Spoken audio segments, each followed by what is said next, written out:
Hello बच्चों, तो आज हम लोग स्टार्ट करने वाले हैं पेशी। ठीक है, ये मांस धातु का ही एक स्वरूप होता है।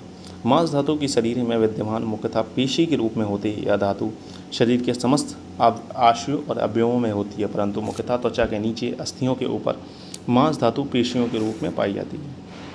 मांस अवयव संज्ञाता परस्पर विभक्त पेशी इति उच्यते। ये आचार्य सुश्रुत का जो रेफरेंस था उसके कोटेशन में आचार्य डागर ने कहा मांस अवयव संज्ञात यानी समूह रूप में परस्पर विभक्त होकर पेशी कहलाती है। तो पेशी मांस धातु का ही विभाजित स्वरूप है। आधुनिक मतानुसार इसे मसल्स संज्ञा प्रदान की गई है। तो आधुनिक में क्या कहते हैं? मसल्स कहते हैं हम लोग। पेशी संरचना यथा ऊष्मणा युक्तो वायु स्रोतसांसी दारेत अनुप्रवेशता पिष्यतम पेशी विवर्जित तथा, मतलब इन्होंने कहा है पेशी कैसे बनती है।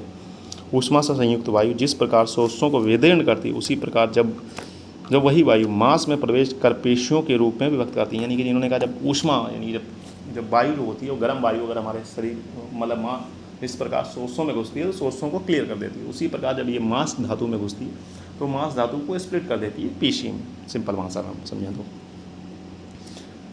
तासाम बहलम वैलम स्थूलता अणु पृथु मृत हस्त दीर्घ स्थिर मृदु सलक्षण कर्कश भावा संधि स्थिरा सिरा स्नायु प्रपक्ष प्राच्छादका यथा प्रदेशम स्वभावता एवं भवंती। यानी पेशी के स्वरूप के में स्थान विशेष के अनुसार अनेक प्रकार की होती हैं।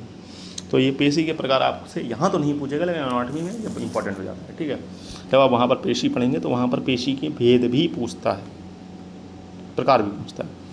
जैसे संधि अस्थि सिरा स्नायु को बीच बीच में ढकने के कारण बहल यानी चौड़ी, पेलम माने अल्प, स्थूल माने मोटी, अणु माने सूक्ष्म, प्रथु माने विस्तृण, वृत्त माने गोला, हस्त माने छोटा, दीर्घ माने बड़ा, स्थिर माने स्थिर, मृदु माने मतलब कोमल, सलक्षण माने चिकनी और कर्कश यानी खुरकुरी आदि रूप में पाई जाती हैं। ठीक है, ये एनाटॉमी पॉइंट ऑफ व्यू से इंपॉर्टेंट, यहाँ तो नहीं पूछेगा।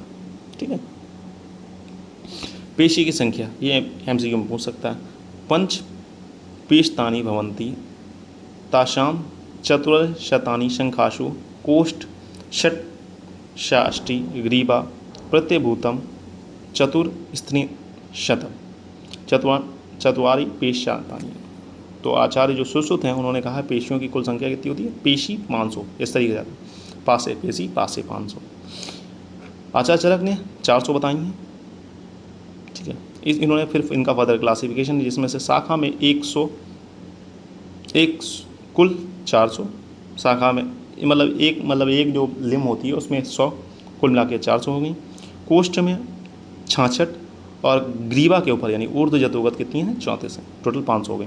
स्त्रियों में 20 अतिरिक्त पेशियाँ का वर्णन है, मतलब स्त्रियों में 20 एक्स्ट्रा पेशियाँ बताएंगी। उनमें से उनकी 10 जो मतलब कितनी 20 बताएंगे। तो 5 एक स्तन में, 5 एक स्तन में, 3 मतलब वजाइनल रूट में पाई जाती हैं। उसके बारे में देखें। अपत्य मार्ग में शुक्र को ले जाने वाली, आर्तव का वहन करने वाली। ठीक है, वो हो गई 3 3 6 और 2 2 हो गई। ठीक है, उनको हम लोग डिटेल में आगे पढ़ेंगे।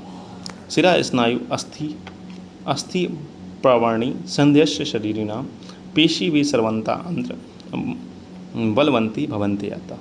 तो शरीर में पेशियाँ सिरा स्नायु अस्थि पर्व और संधियों को आवृत करता है। पेशियों के आवरण की जगह से उपरोक्त अवयव बलवान होते हैं। जो कर्म पेशियों के कहे गए हैं वे भी मांस के ही कर्म हैं। आधुनिक में पेशी शब्द से अधिकांश स्केलेटल मसल्स का बोध होता है।